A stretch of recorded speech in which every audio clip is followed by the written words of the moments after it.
death of George Floyd. My administration is fully committed that for George and his family, justice will be served. He will not have died in vain. But we cannot allow the righteous cries of peaceful protesters to be drowned out by an angry mob. The biggest victims of the rioting are peace-loving citizens in our poorest communities. And as their president, I will fight to keep them safe. I will fight to protect you. I am your president of law and order and an ally of all peaceful protesters.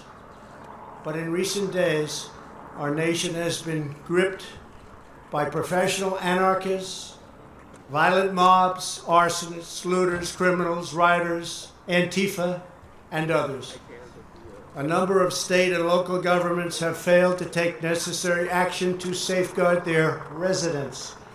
Innocent people have been savagely beaten, like the young man in Dallas, Texas, who was left dying on the street, or the woman in upstate New York viciously attacked by dangerous thugs. Small business owners have seen their dreams utterly destroyed.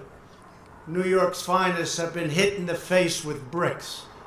Brave nurses who have battled the virus are afraid to leave their homes. A police precinct has been overrun. Here in the nation's capital, the Lincoln Memorial and the World War II Memorial have been vandalized.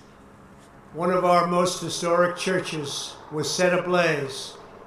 A federal officer in California, an African-American enforcement hero, was shot and killed. These are not acts of peaceful protest. These are acts of domestic terror. The destruction of innocent life and the spilling of innocent blood is an offense to humanity and a crime against God. America needs creation, not destruction. Cooperation, not contempt. Security, not anarchy. Healing, not hatred. Justice, not chaos. This is our mission, and we will succeed. 100%, we will succeed. Our country always wins. That is why I am taking immediate presidential action to stop the violence and restore security and safety in America. I am mobilizing all available federal resources, civilian and military, to stop the rioting and looting, to end the destruction and arson, and to protect the rights of law-abiding Americans, including your Second Amendment rights. Therefore, the following measures are going into effect immediately. First, we are ending the riots and lawlessness that has spread throughout our country. We will end it now. Today, I have strongly recommended to every governor to deploy the National Guard in sufficient numbers that we dominate the streets. Mayors and governors must establish an overwhelming law enforcement presence until the violence has been quelled.